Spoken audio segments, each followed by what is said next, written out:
Vous informer, c'est notre devoir, chers téléspectateurs, bienvenue à ce bulletin.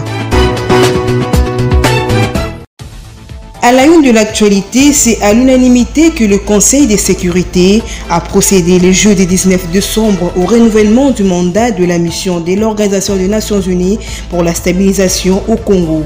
Dès début janvier 2020, la représentante spéciale du secrétaire général en RDC et chef de la MONUSCO, Leila Zegori, tiendra une conférence de presse pour en expliquer la teneur.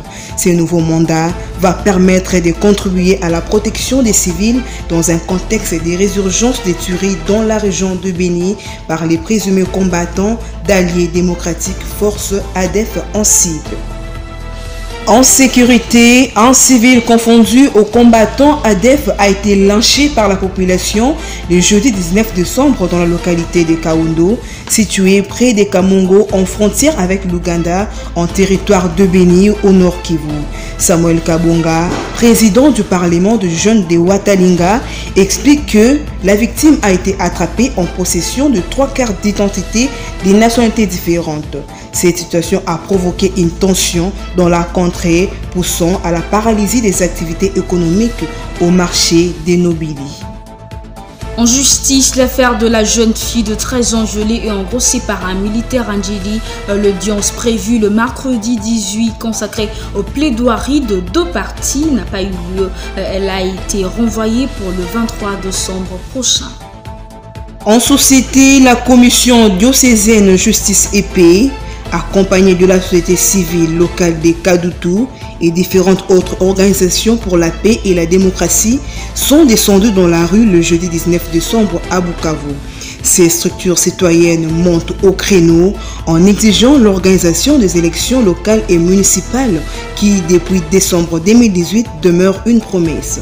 Ces manifestants ont signalé dans leur mémorandum que le manque d'organisation de ces scrutins joue défavorablement à l'avancement de certaines entités territoriales décentralisées par manque d'une bonne représentativité. Dans l'insolite, bientôt 80 ans de mariage en additionnant leur âge respectif, Charlotte Anderson, 105 ans, et John Anderson, 106 ans, forment le couple marié encore vivant le plus vieux du monde. Selon le Guinness World, totalisant à eux plus de 211 ans, ils ont célébré avec quelques jours d'avance leurs 80 ans de mariage le week-end dernier. Signalons ici que John et Charlotte Anderson se sont rencontrés en 1934 à l'université du Texas, rapporte une antenne locale de la chaîne américaine CBS.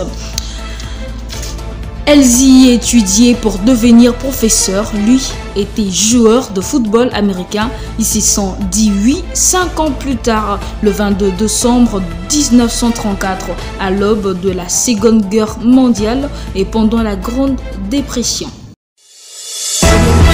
C'est par cet insolite que nous mettons fin à ce bulletin d'information. Merci de l'avoir suivi. Au revoir.